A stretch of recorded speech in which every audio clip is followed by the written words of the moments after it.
Pourquoi la Poste à Las Vegas ? Alors la Poste à Las Vegas, c'est assez simple. On nous connaît peu dans le monde de l'expertise du numérique. En fait, c'est un métier qu'on maîtrise depuis de très nombreuses années. On est certificateur dans le domaine du numérique, premier hébergeur de données de santé en France, etc., etc. Et donc finalement, comme tous les experts, on ne nous connaît pas dans le grand public, dans le monde du numérique. On est venu au CES, pourquoi ? Parce que c'est une formidable caisse de résonance mondiale, nationale.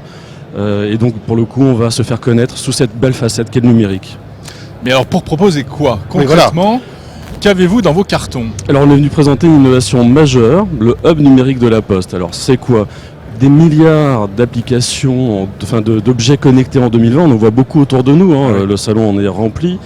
On peut marcher des kilomètres en voyant des objets connectés. Des millions d'applications, des dizaines d'objets par individu. C'est en fait un casse-tête numérique. Alors on apporte une solution très simple, une application que vous pouvez avoir dans la poche, dans votre smartphone, qu'on appelle l'hub numérique et qui permet en un clin d'œil de connecter tous vos objets et services connectés de la vie quotidienne. C'est en quelque sorte la première plateforme réellement universelle disponible sur le marché.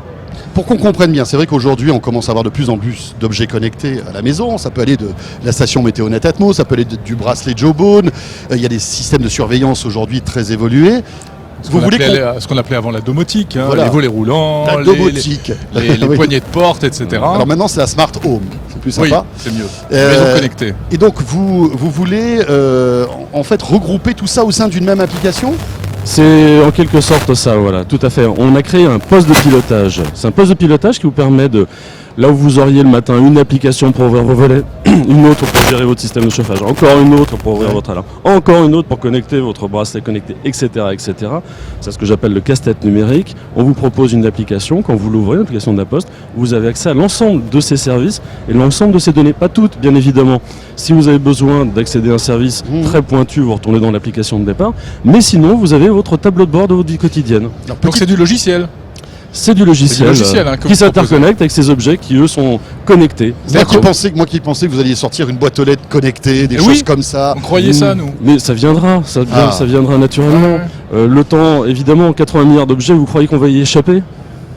Donc c'est en projet, sincèrement. Est-ce que c'est maintenant ? Moi je suis directeur d'innovation, donc évidemment je ne peux pas vous dire que c'est en projet, on est encore en phase d'innovation, on va apprendre. Parce que finalement ce qu'on cherche à faire c'est surtout de redonner le pouvoir à l'utilisateur. C'est lui qui va nous dire ce dont il a envie, ce dont il a besoin. Typiquement avec ce hub numérique, on va aussi comprendre quelles sont ses attentes. On va d'ailleurs l'ouvrir vers le marché, vers les communautés développeurs, les communautés d'utilisateurs, les industriels.